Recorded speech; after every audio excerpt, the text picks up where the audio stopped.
All right, welcome to Geometric Mean B, Part B. And this is where we are going to figure out exactly why it's called geometric mean and what it has to do with geometry. Here are our right triangle geometric mean theorems. To make this easier to understand, here's what I'm going to do. I'm going to rename these right triangle geometric bean theorems, okay?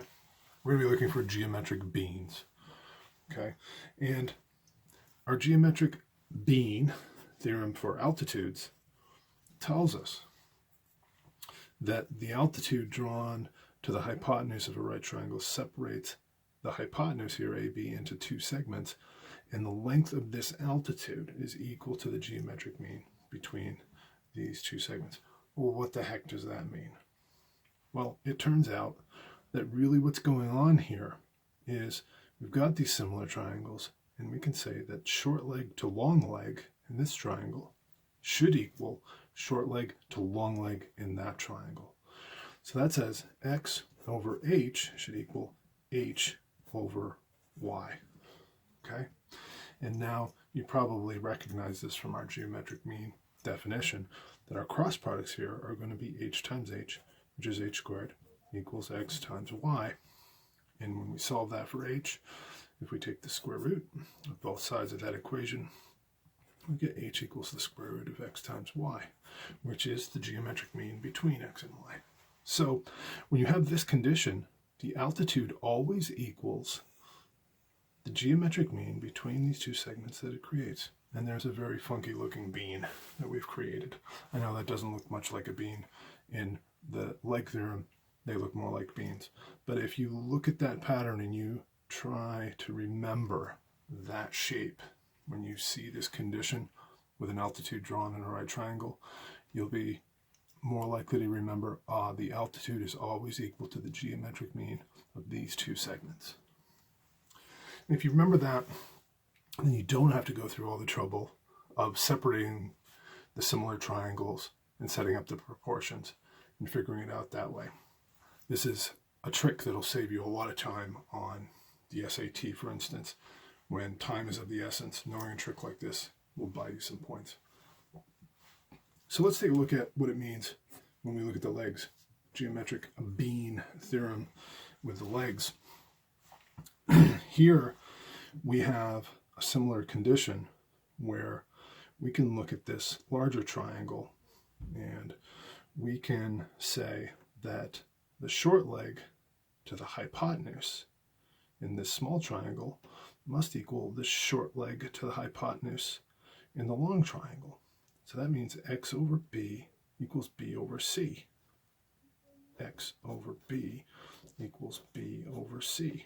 And you can see that your cross products are going to be b squared equals x times c. And when we take the square root of both sides, you're going to get that b equals the square root of x times c, or the geometric mean between x and c. And here comes your bean. B will always equal the geometric mean between x and c. This side will always equal the geometric mean between this segment and the total length of that side. Likewise, we can look at the same thing here with A, and we can say that this long leg over C, long leg over hypotenuse, A over C, must equal long leg over hypotenuse in this medium triangle, Y over A. And you can see your cross products are going to give you A times A squared equals C times Y. And when we take the square root of both sides, we're going to find that A equals the square root of c times y, or A equals the geometric mean between c and y. So there's your other bean right there. And that's why I call these geometric beans. It makes it easier for me to picture how to put these together and do the problems without going back to the similar triangles. Okay, let's try a couple of examples using geometric beans. Here, could we find C, D, and E? Now, the first one I want to go after is E, because I can see this geometric being right here. I know that the altitude is always going to equal the geometric mean between these two segments that are created. So E is 6 times 24, gives you the square root of 144. That's gross. And of course, the square root of 144 is 12. Good. All right, so we've got that. Now, if I go after D, I know I'm just going to add on here my total length of the hypotenuse of the larger triangle. This 6 plus 24 is 30. Okay. And here I'm going to grab this geometric being right here, and I can say that D is going to equal the geometric mean between those two numbers, 6 times 30. So this is going to be the square root of 180. Okay, and we could simplify that to the square root of 18 times 10. Now, what could be the square root of, we could divide that 9 times 20, which would give us 3 square roots of 20. And we could break that down further. We could get 3 times the square root of 4 times 5. So we could get 3 times 2 times the square root of 5, which is 6 square roots of 5. Boom. Okay. We can do the same thing for C. And you're probably already looking at this geometric being right here. We get that C equals the geometric mean between 24 and 30. And I think we get, this is the square root of 720, if I'm not mistaken. And we could break that down into the square root of 9 times 80, right? And we could probably further factor that down into the square root of 9 times 16 times 5. So we could break that down into the square root of,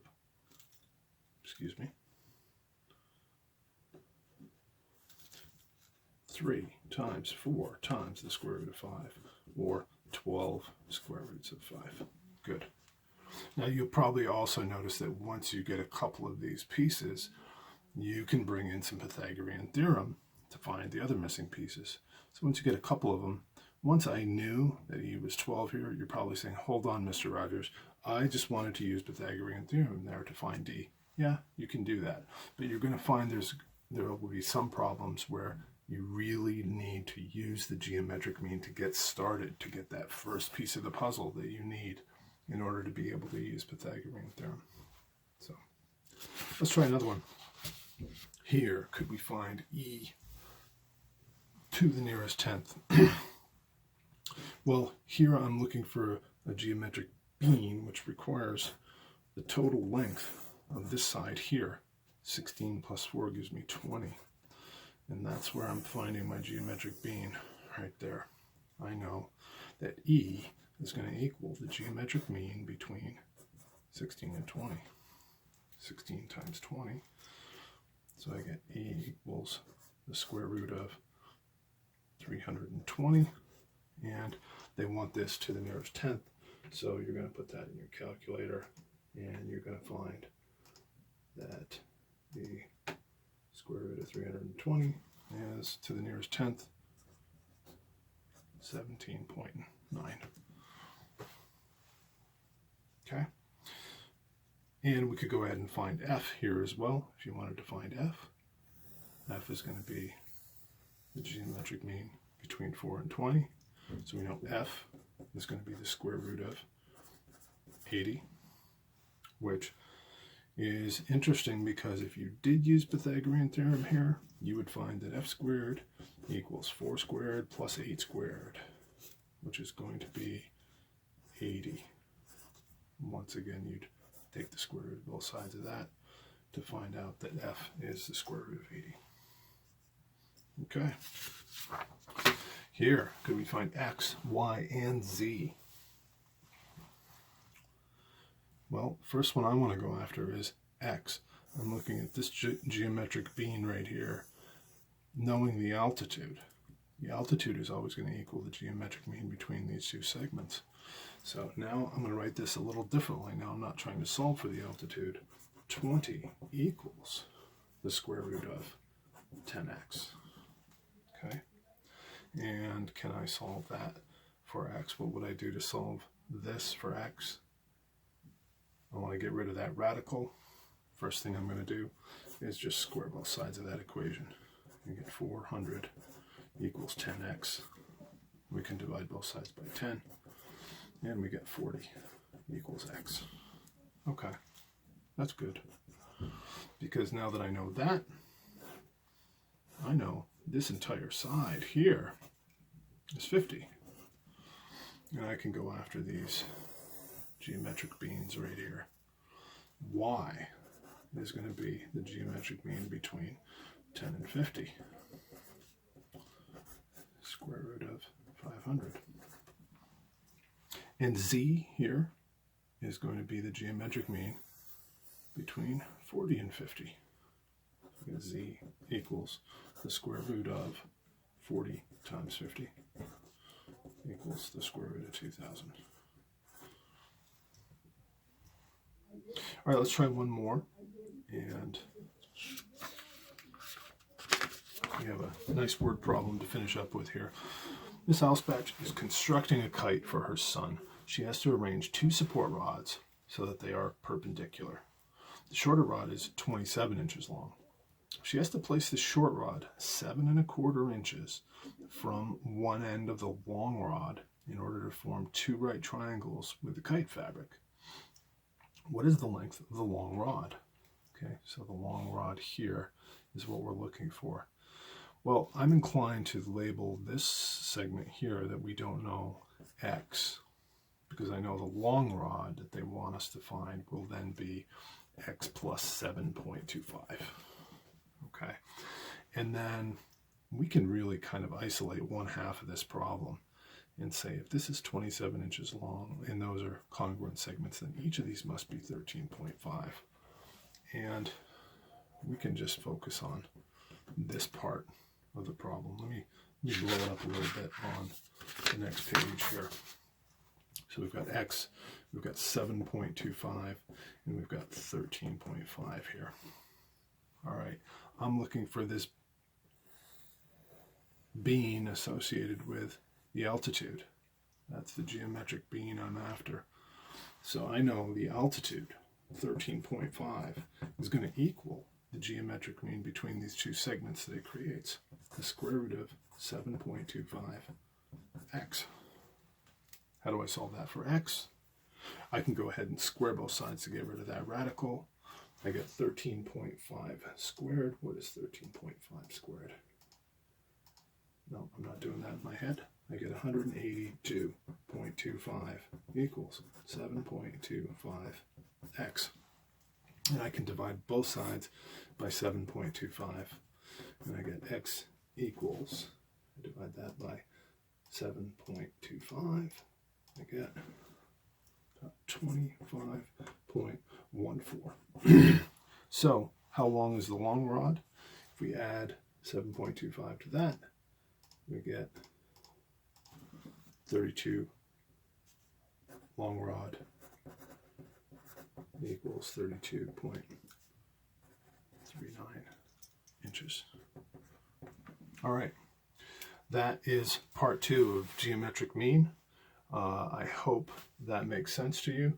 A lot of you I know learned something new in geometric mean and how it's different than arithmetic mean. And then we can see how, especially after studying similar triangles, how knowing geometric mean gives you some shortcuts to be able to solve some of these right triangle problems.